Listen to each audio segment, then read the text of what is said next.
Luar biasa. Tanpa terasa ya kita sudah masuk di bagian yang ketiga. Di seri khotbah bulan ini. Saya secara pribadi Bapak Ibu Saudaraku sangat diberkati. Dari minggu pertama, dari minggu kedua. Saya jujur sangat diberkati karena relate banget gitu ya sama kita. Kita diberkati, kita intinya apa sih khotbah bulan ini? Goncangan bisa terjadi. Masalah selama kita ini masih menginjakkan kaki kita ini loh, pasti akan selalu ada.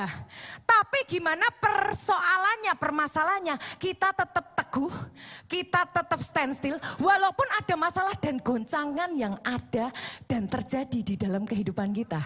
Dan hari ini kita mau belajar lebih dalam lagi. Hari ini kita akan belajar goncangan itu sebenarnya sumbernya apa sih? Goncangan itu penyebabnya apa sih? Kenapa sih kalau kita harus tahu penyebabnya apa? Karena kalau kita tahu penyebabnya apa, hati kita dan pikiran kita bisa lebih terbuka kepada jalan keluarnya. Jangan sampai perkara roh kita selesaikan dengan perkara jiwa. Jangan sampai juga ternyata permasalahannya manajemen, tapi kita selesaikan dengan perkara roh. Dan hari ini judul firman Tuhan adalah kekuatan melalui kesukaran. Saya berdoa atas tempat ini sungguh-sungguh melalui goncangan yang ada di dalam kehidupanmu tidak menghancurkan engkau. Tapi engkau tetap kuat. Tapi justru engkau dibawa naik level yang mau tepuk tangannya sekali lagi yang terbaik bagi Yesus Tuhan. Penyebab yang pertama, kesukaran. Kesukaran karena ulah si jahat. Saya mau ajak saudara untuk melihat satu cerita di dalam Alkitab. Bagaimana kekuatan dari si jahat bisa membuat kehidupan seseorang itu bisa begitu menderita. Kita mau baca sama-sama Lukas 9 ayat 38 sampai yang ke-39. Kita baca sama-sama boleh? Boleh yuk dibuka Alkitabnya sekali lagi Bapak Ibu. Jangan cuman baca di depan. Kenapa? Supaya membiasakan kita untuk kita tuh buka Alkitab. Oke, kita mau baca sama-sama Lukas 9 ayat 38 sampai yang ke-39. 23. Seorang dari orang banyak itu berseru katanya, "Guru, aku memohon supaya engkau menengok anakku, sebab ia adalah satu-satunya anakku." 39. Sewaktu-waktu ia diserang roh, lalu mendadak ia berteriak, dan roh itu menggoncang-goncangkannya, sehingga mulutnya berbusa. Roh itu terus saja menyiksa dia dan hampir-hampir tidak mau meninggalkannya. Yang kita baca, ini adalah sebuah kisah di mana menggambarkan kekuatan dari si jahat itu nyata. Ada seorang anak yang kerasukan si jahat gitu ya, sampai dia digoncang, tergoncang habis, dan dia sangat menderita. Dan yang menderita ternyata bukan cuma dia, yang menderita bahkan ibunya dan keluarganya juga. Dari sini kita belajar bahwa serangan iblis itu bukan cuma goncangin jiwa kita. Seringkali kan kita pikirkan kalau orang itu kerasukan setan biasanya agak ya yang terkena jiwanya. Tapi ternyata dari firman ini kita belajar bahwa iblis juga bisa melukai tubuh. Ini adalah kenyataan, bukan dongeng. Ini adalah kenyataan yang sungguh-sungguh kita harus pahami.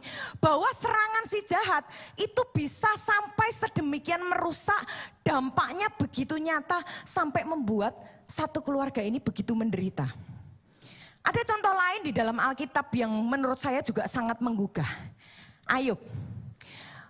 Bapak Ibu Saudaraku, menurut Bapak Ibu, kisah dari Ayub itu ujian atau ulah si jahat? Ulah si jahat. Yang dialami Ayub itu bukan ujian biasa.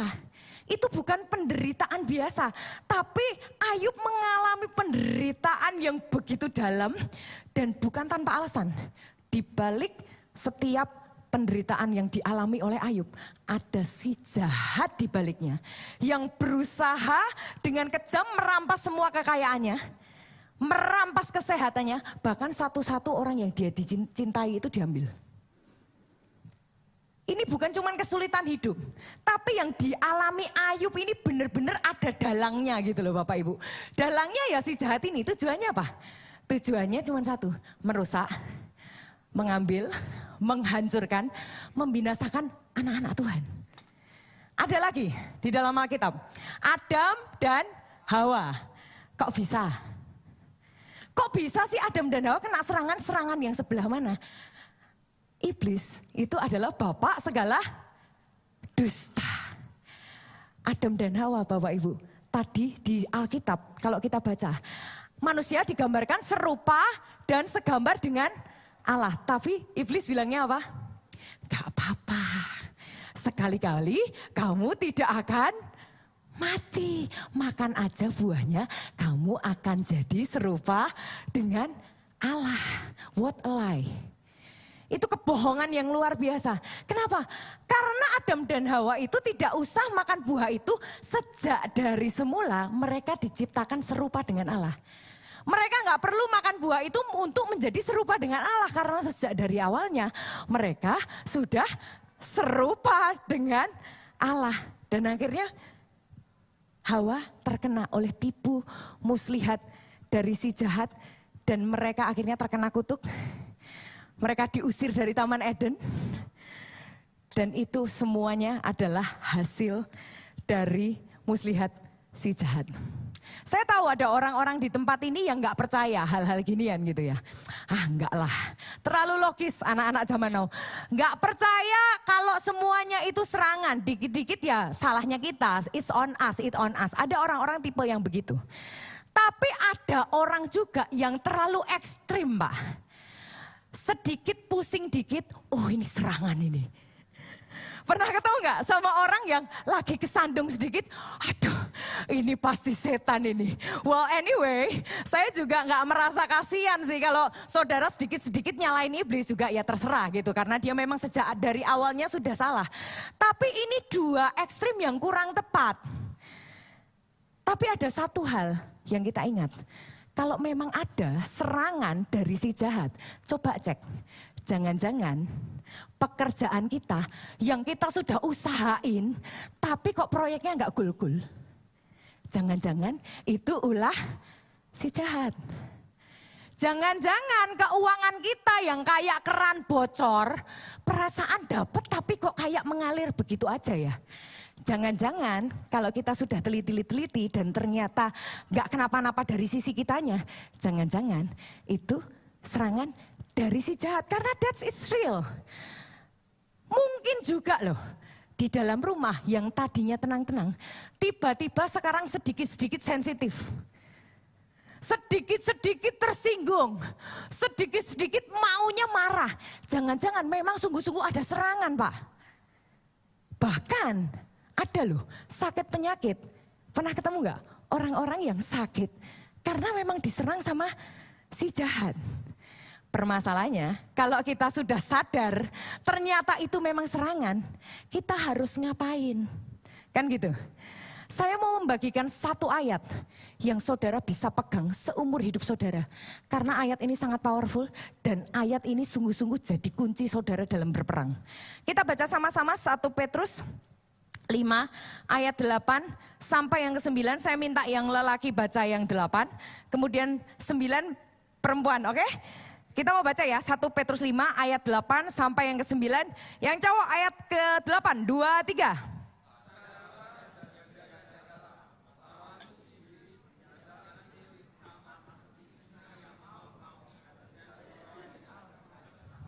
Ayat 9, lawanlah dia dengan iman yang teguh, sebab kamu tahu bahwa semua saudaramu di seluruh dunia menanggung penderitaan yang sama. Tadi dikatakan di ayat 8 apa? Sadar dan berjaga-jagalah. Karena musuh kita si iblis itu kayak singa yang seperti mengintai, mencari mangsa. Kebanyakan anak Tuhan kalau nggak hati-hati terjebaknya di apa sih? Rasa aman. Rasa semuanya tuh nggak apa-apa lah, baik-baik aja. Nggak terlalu notice kalau memang ada hal-hal yang seperti ini yang memang terjadi. Ini nyata. Banyak anak Tuhan terjebak dengan perasaan aman. Oh enggak apa-apa. Akhirnya jadi lengah dengan peperangan rohani. Kita sadar, harus sadar. Karena apa? Kalau kita enggak sadar, gimana kita berjaga-jaga? Sadar aja enggak? Ketika kita sadar, makanya kita bisa berjaga-jaga. Saya berdoa ya atas tempat ini, timbul bangkit orang-orang yang sadar bahwa sungguh-sungguh peperangan akan si jahat itu berusaha menghancurkan kita. That is real.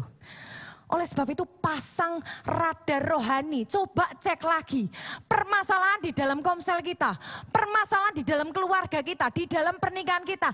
Jangan-jangan itu adalah ulah dari si jahat. Tapi bukan cuma itu, jangan sampai kita sendiri yang buka celah. Karena sesungguhnya saya percaya ketika kita menerima Yesus sebagai Tuhan dan Juru Selamat dan kita berjuang, kita kejar Tuhan, bagaimana hidup seperti Tuhan, bagaimana menyerupai Yesus di dalam kehidupan kita. Saya percaya ada yang namanya pagar perlindungan. Saya mau kasih satu ayat tambahan yang buat saya sangat memberkati saya. Mazmur 5 ayat 12. Sebab engkaulah yang memberkati orang benar ya Tuhan. Engkau memagari dia dengan anugerahmu seperti perisai. Jadi sebenarnya Tuhan itu sudah kasih kita pagar perlindungan yang begitu kuat, begitu perfect. Gak bisa kita ini disentuh sama iblis. Kecuali kita sendiri yang angkat itu pagar. Halo, sini masuk. Serangan iblis datang. Tapi yang saya perhatikan juga, iblis itu main curang, main bawah tangan. Saya pernah diceritain sama Bunita, diajarin sama Bunita tentang hal ini gitu ya. Jadi seringkali kita sendiri tuh enggak berbuat dosa dan kita tahu kebenaran. Di atas tangan secara kontrak enggak mungkin kita bisa diserang sama iblis. Tapi iblis itu tahu, dia itu selalu mengintai kita dengan titik lemah kita. Iblis itu hidup udah lama banget gitu ceritanya ya. Dan kerjaannya iblis tuh enggak tahu masa depan kita. Tapi dia itu kayak mengintai behavior kita gitu loh. Titik lemah kita di mana? Sampai titik lemah kita itu dapat titik lemahnya, dia mulai menyerang pikiran kita. Begitu sesuatu terjadi di dalam pernikahanmu, dia mulai bilang, tuh papa mamamu tuh dulu cerai. Coba kamu lihat, emak engkongmu juga cerai loh dulu. Coba kamu lihat. Keluarga-keluarga dari sisi mamamu tuh semuanya pada pisah-pisah semua kan. Berarti kamu juga akan, atau jangan-jangan ada orang yang sakit jantung ya, mulai kayak jantungnya kenapa nih ya. Belum periksa tapi mulai masuk tuh pikiran. Mamamu kan meninggal karena sakit jantung. Coba kamu lihat engkongmu, emak coymu, pakdemu, banyak yang kena sakit jantung. Jangan-jangan kamu juga sakit jantung. Itu yang iblis lakukan. Dia berusaha memasuki kita dan ketika kita terima itu masuk di dalam hati kita. Itu kayak kita buka celah kecil gitu loh. Kayak buka apa tuh namanya? Lubang tikus. Dan itu masuknya kayak cepet banget, seret gitu. Jadi anak Tuhan, begitu ada serangan dalam pikiranmu, jangan diem aja. Firman Tuhan tadi apa? Lawanlah si iblis dengan iman yang teguh. Seringkali anak Tuhan begitu diserang, diem aja. Makanya belajar jadi anak Tuhan yang punya persiapan. Jangan sampai kita jadi anak Tuhan yang tanpa persiapan. Tanpa persiapan itu gimana sih? Ya kita nggak punya apa-apa untuk nyerang. Kalau kita anak-anak Tuhan yang punya persiapan, kita punya tabungan firman. Kita punya tabungan rema di dalam hidup kita. Sehingga apa? Kita melawan si jahat dengan iman yang teguh. Sorry, balik lagi saya selalu katakan, iman bukan timbul dari perkataan manusia. Iman timbul dari pendengaran akan firman Kristus. Tadi disuruh lawan dengan apa? Dengan iman yang teguh. Iman gak bisa kita tumbuh-tumbuhin sendiri. Enggak, tak tolak, gak bisa. Iman harus kita bangkitkan dengan firman Kristus. Dan serangan harus kita lawan dengan firman. Nggak bisa kayak, nggak pergi-pergi. Nggak bisa, nggak ngaruh, nggak kalah. Tapi begitu kita datang dengan rema firman, panah api si jahat hancur. Wow, tepuk tangannya yang terbaik bagi Yesus Kristus Tuhan. Saya percaya Bapak Ibu, yang di sini sudah ibadah di gereja ini udah berjemaat lebih dari 10 tahun ada? Ada ya. Jadi ada beberapa yang masih ingat pada saat itu ada kebakaran di gereja kita yang di Jogja, masih ingat ya? Lihat nggak pas itu? Datang nggak? Di sana ya? Oke, ada yang lihat. Saya percaya yang terjadi di Jogja pada saat itu adalah iblis ngelihat celah. Itu adalah pekerjaan iblis. Iblis ngelihat celah dan dia masuk di celah itu. Dan akhirnya dia berusaha melakukan gimana caranya dan akhirnya berusaha menghentikan pelayanan kita lah, intinya gitu. Saya sendiri pada saat itu masih ada di Jakarta, saya di Jakarta. Saya ngelihat acara itu dari live Instagram. Saya lihat dari live Instagram aja shock sampai kayak terguncang gitu loh Bapak Ibu. Apalagi yang di sana shock ya pasti ya. Yang datang pasti shock, terguncang. Dan hari itu juga kalau Bapak Ibu ingat ya yang masih ada di zaman itu. Hari itu juga ada video broadcast. Video broadcast dari Pak Jo, Bu Nita dan juga staf gembala. Mereka berusaha menguatkan jemaat, mereka berusaha untuk bangkit di dalam iman. Walaupun kalau kita ngelihat mukanya tuh, kelihatan gak sih muka yang masih terguncang gitu loh. Jadi mukanya tuh kayak masih muka tegang, takut, tapi berusaha kuat gitu. Pernah gak ya saudara ngelihat muka seperti itu? Jadi mukanya tuh kayak muka kayak masih gak rileks gitu. Mukanya tuh masih muka kayak masih syok. Tapi yang saya bersyukur, Pak Jo memutuskan untuk bangkit di dalam iman. Alih-alih dia nangis, alih-alih dia nyalahin Tuhan, alih-alih dia terpuruk, tapi Pak Jo bangkit di dalam iman. Walaupun kenyataannya masih goncang, kenyataannya masih kayak shock, tapi dia memutuskan untuk percaya sama Tuhan dan mereka akhirnya bersatu padu. Gimana caranya hari Minggu harus tetap ada ibadah. Saudara bisa bayangin ya, hari Kamis kebakaran, hari Minggu tetap ada ibadah. Bagi saya, Soho ini sudah cukup besar. Tapi saudara tahu, yang di Jogja itu berkali-kali lipat lebih besar. Jadi saudara bisa bayangin, oh lihat ya, datang ya pas itu. Bisa bayangin gak dalam waktu 3 hari, mindahin satu gedung gereja ke tempat baru. Tapi saya bersyukur pada saat ini, saya masih merinding kalau cerita ini. Semua jemaat bersatu padu, itu kursi yang kotor kena siling itu semua kotor putih semua. Mereka semua tuh gosokin satu-satu. Terus habis itu ngangkat ke atas itu kursi kalau cuman puluhan aja ya masih bisa berapa orang. Itu kursi ribuan. Dibawa ke atas buat dijemur, diturunin lagi. Semua jemaat bersatu, semua orang nabur dengan cucuran air mata. Dan sungguh-sungguh 3 hari berikutnya ibadah bisa dimulai. Wow, dahsyat. Ini mengingatkan saya pada Daud. Daud pada saat itu Siklak terbakar. Siklak terbakar, Daudnya sempat nangis gak? Daudnya nangis. Daud nangis sampai kondisi sudah sangat pelik. Tapi saya bersyukur yang dilakukan Daud apa? Dia bangkit dan menguatkan kepercayaannya kepada Tuhan. Justru ketika dia menguatkan kepercayaannya kepada Tuhan, dari situ kekuatan Tuhan itu mengalir. Saya berdoa Bapak Ibu di tempat ini, kalau engkau mengalami goncangan apapun dalam hidupmu, engkau mengalami masalah apapun di dalam hidupmu, sampai engkau ngerasa gak kuat lagi, jangan terus terpuruk dalam keadaanmu. Tapi kuatkan kepercayaanmu kepada Tuhan. Karena saya percaya dari situ keluar kekuatan yang daripada Tuhan. Iman itu justru mendatangkan mujizat dan terobosan. Tepuk tangannya yang terbaik bagi Yesus Kristus Tuhan. Wow, luar biasa. Dan yang kedua Bapak Ibu, siap?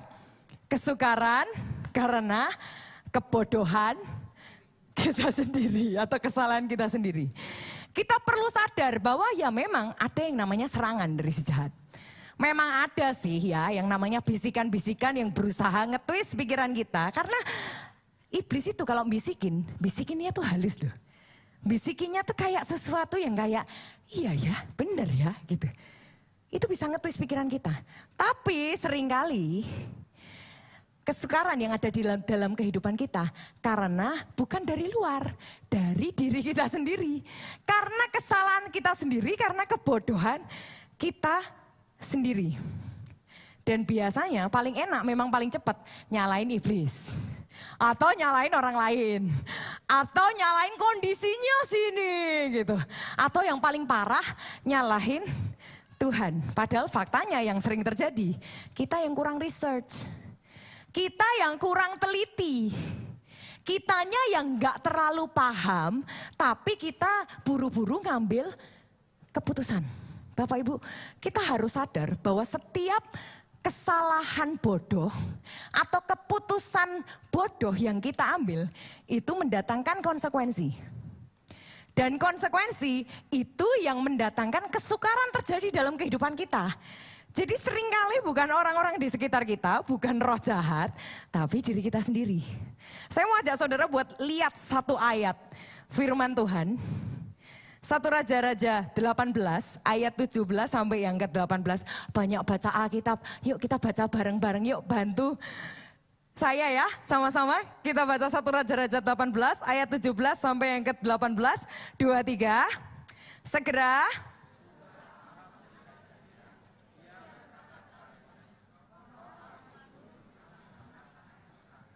Jawab Elia kepadanya, bukan aku yang mencelakakan Israel, melainkan engkau ini dan kaum keluargamu, sebab kamu telah meninggalkan perintah-perintah Tuhan, dan engkau ini telah mengikuti para Baal. Jadi ceritanya pada saat itu bangsa Israel mengalami kekeringan. Masih ingat ceritanya?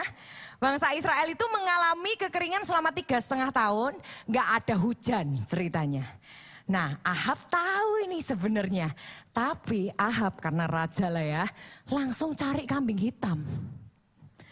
Dia langsung salahin Tuhan, lebih parah lagi, dia langsung salahin Elia, pasti kamu nih biang keladinya. Padahal sesungguhnya yang terjadi di bangsa Israel adalah kesalahan Ahab sendiri karena dia bodoh, dia salah bergaul, dan akhirnya dia meninggalkan Tuhan. Saya mau mengingatkan Bapak Ibu Saudaraku bahwa Ahab ini siapa sih? Ahab ini adalah Raja Israel. Israel ini adalah bangsa pilihan Tuhan. Orang yang tadinya nerima anugerah yang besar dalam kehidupan Tuhan. Tapi dia bisa berbalik begitu saja karena apa? Karena salah pilih jodoh. Karena salah bergaul. Akhirnya yang tadinya menyembah Tuhan berbalik tiba-tiba menyembah Baal. Hati-hati dengan pergaulan kita. Kalau salah bergaul, kebiasaan buruk kita lama-lama bisa hilang. Dan yang lebih parah lagi, kebiasaan buruknya malah muncul.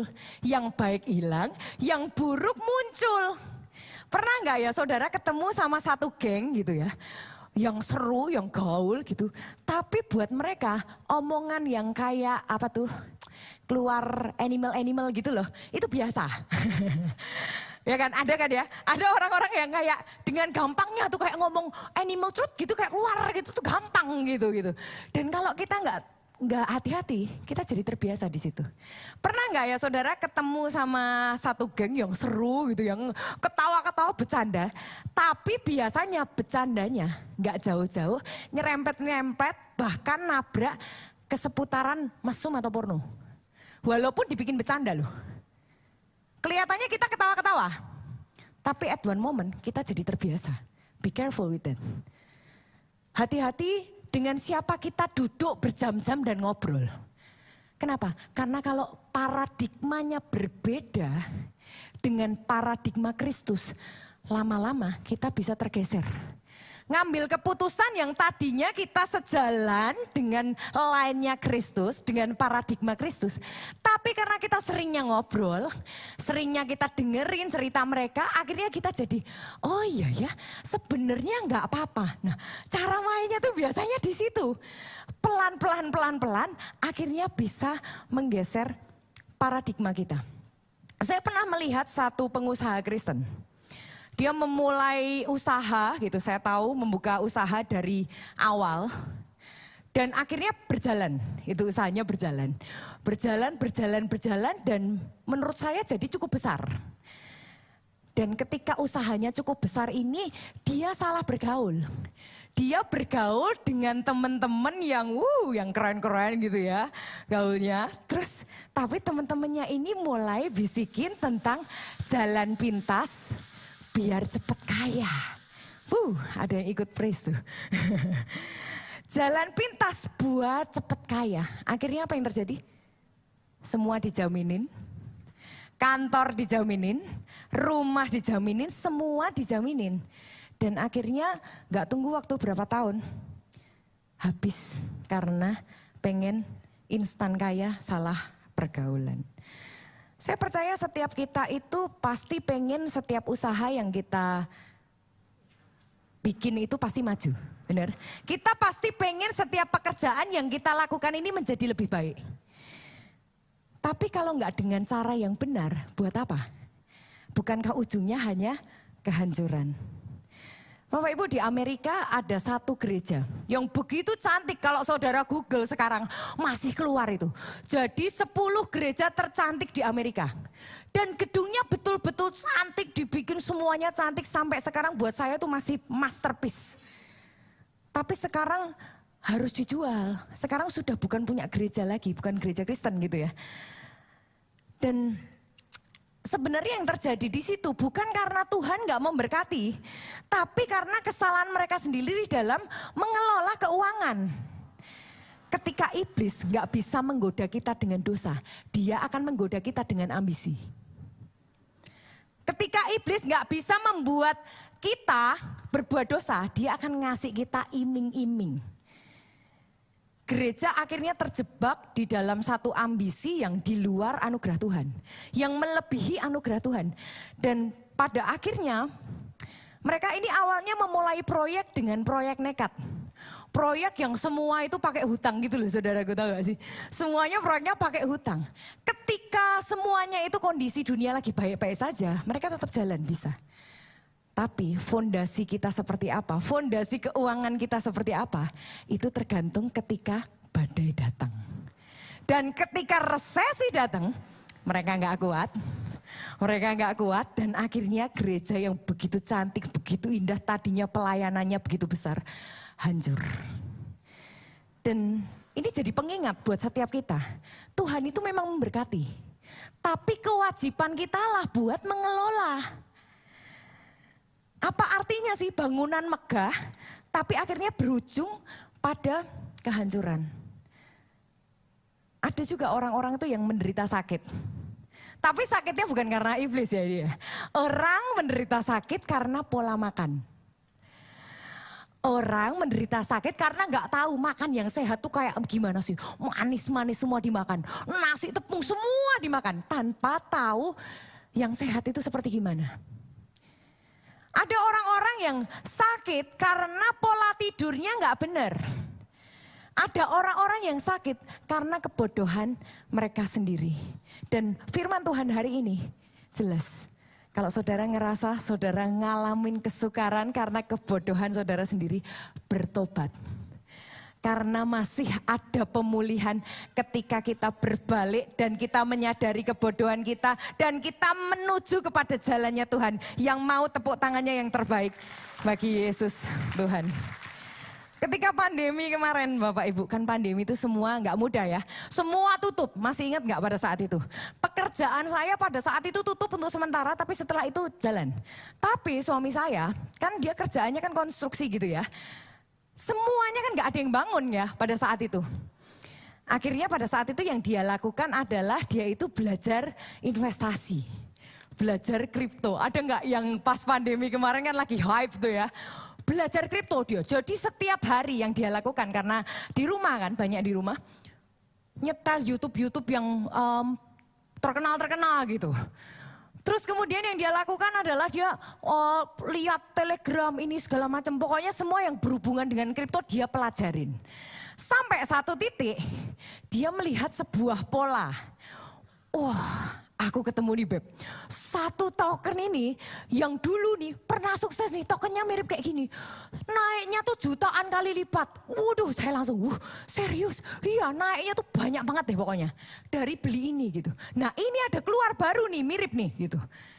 Gitu. Setelah dia research ini itu, ya sudah research ya, bukan belum research, sudah research. Akhirnya kami memutuskan untuk ya udahlah kita masuk dengan nilai yang menurut saya masih bisa, kalau sampai hilang ya udahlah gitu. Ya udah. Kami masuk dan seberjalan waktu beneran naik guys. Beneran naik Bapak Ibu. Naiknya 2 kali lipat awalnya. Udah seneng. Naik lagi 3 kali lipat. Puji Tuhan, haleluya. Tapi kita aimnya kan banyak tuh. Akhirnya naik lagi sampai terakhir itu naik di puluhan kali lipat.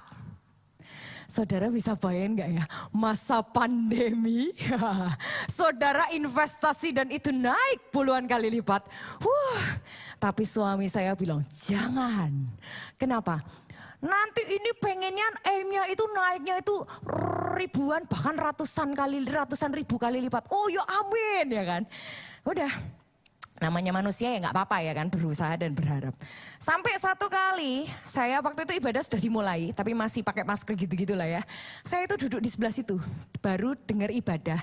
Pelayanan IR kayaknya yang sebelum terakhir gitu ya, sampai pelayanan yang terakhir. Nah waktu saya dengar ibadah, tahu-tahu Roh Kudus itu berkata kencang sekali dalam hati saya bilang, jual gitu. Saya tuh sampai gini, jual? Saya tuh bingung. Kok jual apa kok saya salah dengar ya gitu. Saya tuh mikirnya gitu. Kok salah dengar ya udah anyway ya oke jual ya oke siap Tuhan ya. Udah akhirnya setelah itu masih ada ibadah satu lagi. Udah saya ibadah lagi pelayanan tapi setelah ibadah terakhir itu biasanya begitu pulang. Masih makan dulu, masih bersih-bersih dulu.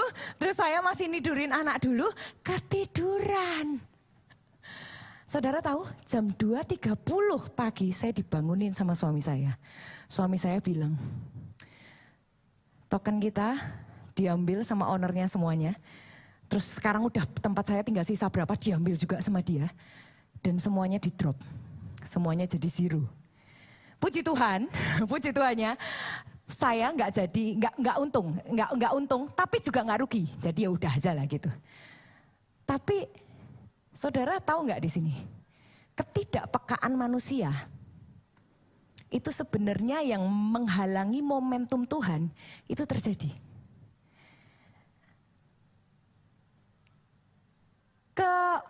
Bukan kesombongan ya, kegridian manusia itu yang membuat kita tadinya tuh mau diberkati loh sama Tuhan. Tadinya Tuhan tuh memberkati, tapi karena kita mengambil keputusan bodoh, akhirnya semuanya gone begitu saja. Saya berdoa ya atas tempat ini, kita memperdalam kepekaan kita sama Tuhan. Kita juga jadi orang yang terus research, mau belajar, mau teliti, mau peka. Gak dengan bodoh ngambil keputusan. Supaya apa? Supaya ketika Tuhan memberkati kita, gak jadi diberkati bukan karena kebodohan kita sendiri. Tapi sungguh-sungguh berkat itu kita terima dan kita gunakan buat kemuliaan nama Tuhan. Tepuk tangannya yang terbaik bagi Yesus Kristus Tuhan. Yang ketiga, kesukaran karena seizin Tuhan. Jadi ini agak berbeda sama tadi. Kalau tadi itu serangan dari si jahat. Kalau ini kesukaran yang memang diizinin sama Tuhan terjadi. Saya mau ajak saudara untuk baca satu ayat, ini agak panjang nih, kita bacanya boleh nggak bergantian aja. Ulangan 8 ayat 2 sampai yang kelima. Atau saya bacain dulu deh, ayat 2 saya bacain buat Bapak Ibu Saudara. Ulangan 8 ayat 2. Ingatlah kepada seluruh perjalanan yang kau lakukan atas kehendak Tuhan Allahmu di padang gurun. Selama 40 tahun ini dengan maksud merendahkan hatimu dan mencobai engkau untuk mengetahui apa yang ada dalam hatimu, yakni apakah engkau berpegang pada perintahnya atau tidak. Ayat 3 Bapak Ibu. Jadi ia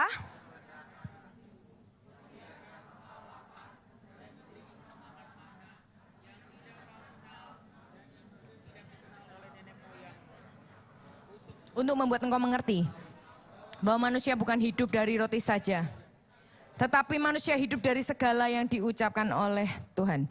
Pakaianmu tidaklah menjadi buruk di tubuhmu, dan kakimu tidaklah menjadi bengkak selama 40 tahun ini. Ayat 5 bersama-sama. Maka haruslah engkau insaf, bahwa Tuhan Allahmu mengajari engkau seperti seorang mengajari anaknya. Dari ayat ini kita belajar bahwa 40 tahun bangsa Israel di padang gurun itu bukan penderitaan biasa. 40 tahun bangsa Israel di padang gurun itu adalah gemblengan. 40 tahun itu bukan hukuman, tapi proses pembentukan. Seperti seorang ayah yang dengan penuh kasih mengajari anaknya. Kenapa sih Tuhan izinkan itu terjadi? Kenapa Tuhan izinkan itu terjadi?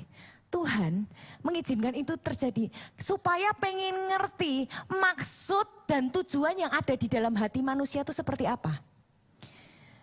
Kenapa? Karena ketika tekanan datang, sifat asli itu baru muncul. Ketika penderitaan datang, ketika kita tersudut, sesungguhnya itu ujian kita yang sebenarnya.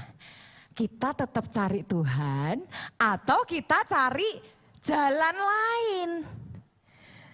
Dalam kesukaran Bapak Ibu, justru dari situ tuh kesabaran kita tuh diuji. Dari kesukaran justru ketekunan kita itu diuji. Pertanyaannya, kalau kita masuk di masalah yang sama terus, sudah jatuh di situ, kok jatuh lagi ya? Kok sama lagi ya masalahnya? Jangan-jangan Tuhan sedang menggembleng kita untuk maksud dan tujuannya yang mulia. Saya percaya proses ini gak gampang. Proses yang diizinkan Tuhan terjadi ini saya percaya pasti masih ada di dalam batas kekuatan kita. Tapi saya percaya satu hal, ketika proses ini Tuhan izinkan terjadi, Tuhan itu mau memurnikan hati kita.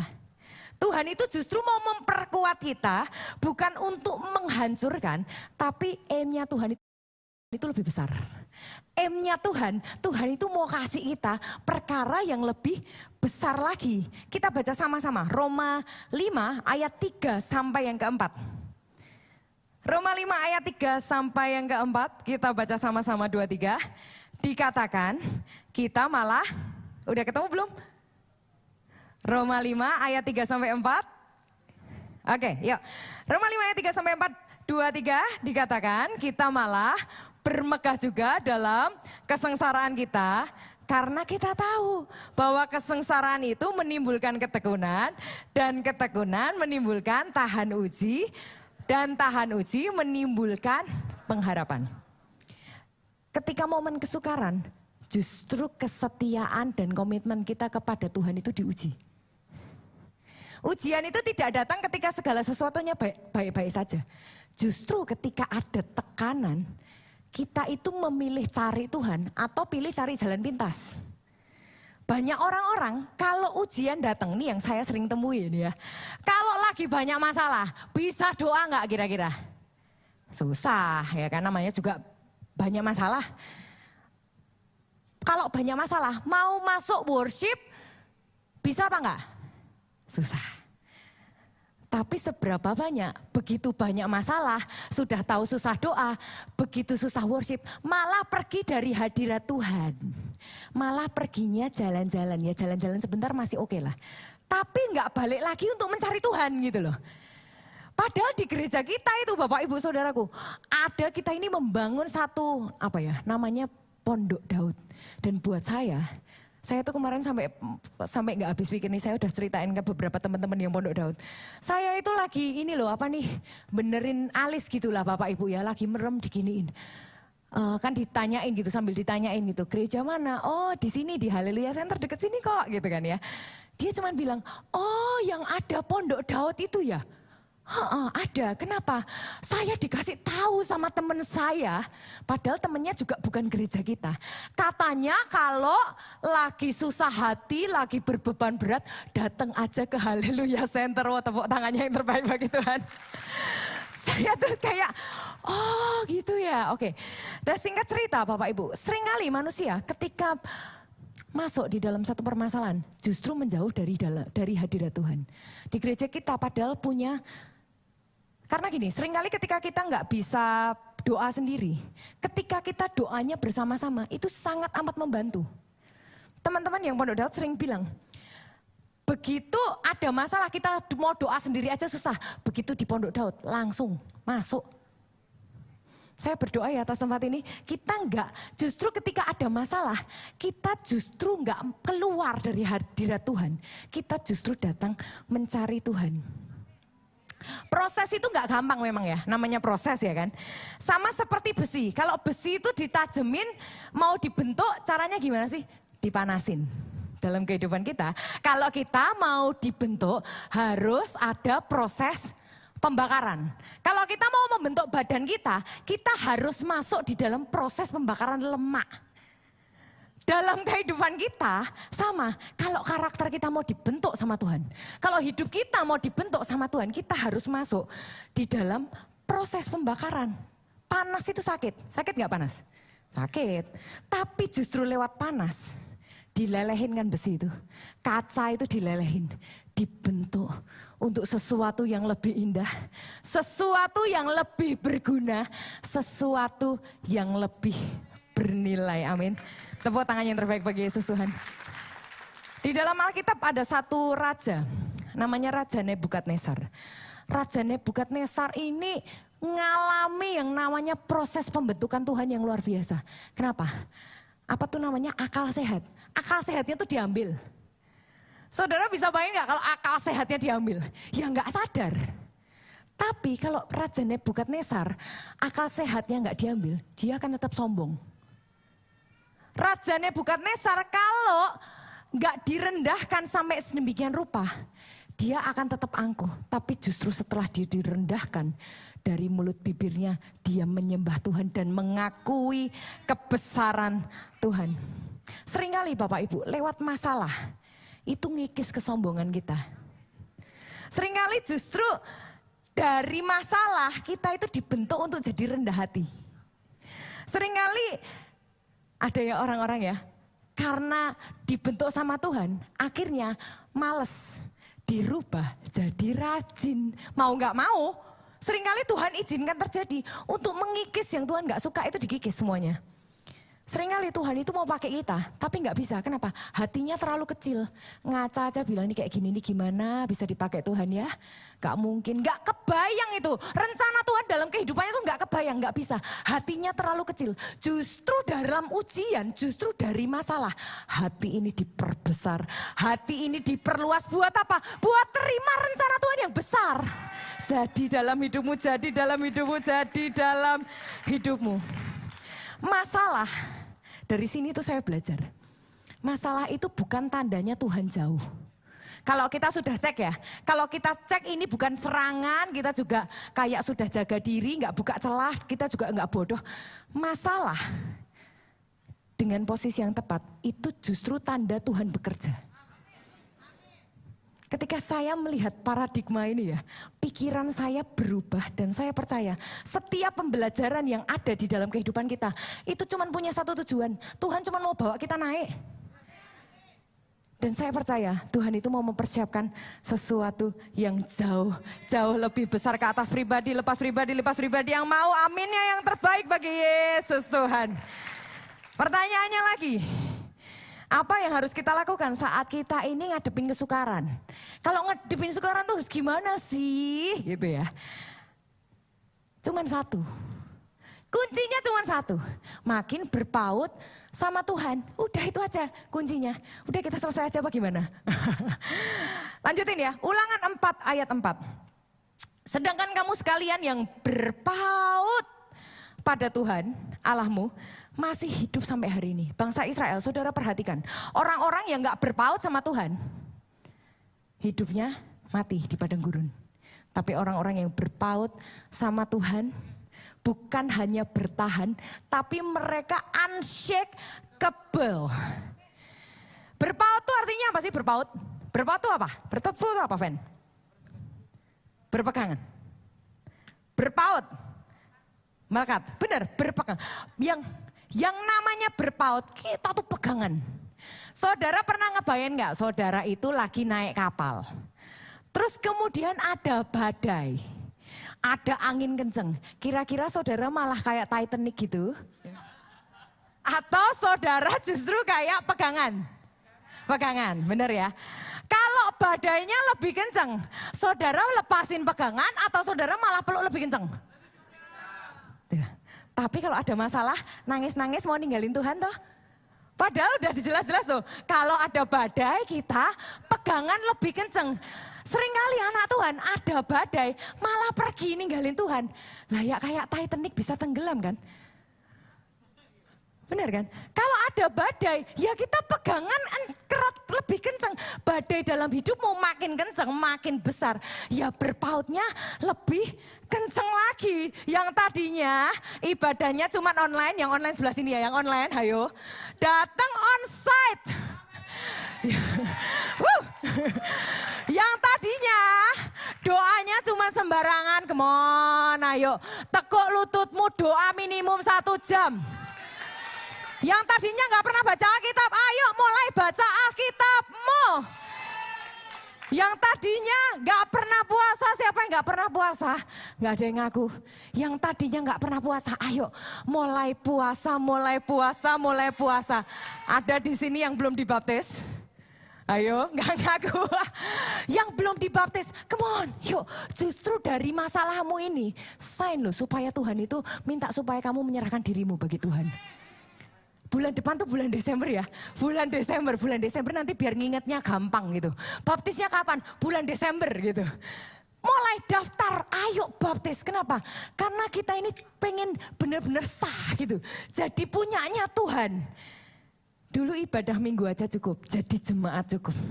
Sekarang nggak cukup, justru melalui masalah pelayananmu makin kencang, komselmu makin kencang. Pelayanannya masih terbuka kan ya tim ibadah? Nah ada tim ibadah, saudara nggak bisa ngapa-ngapain. Saudara bisa senyum, ya shalom, bisa saudara.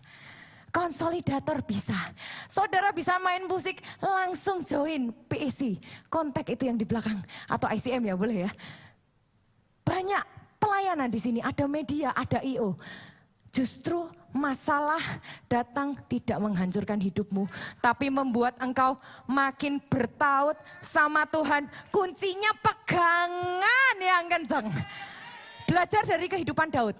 Daud itu ya Bapak Ibu, dia ada di dalam masalah, dia ada di dalam gua Adulam. Ada nggak di sini saudara yang lagi masuk di dalam gua Adulam?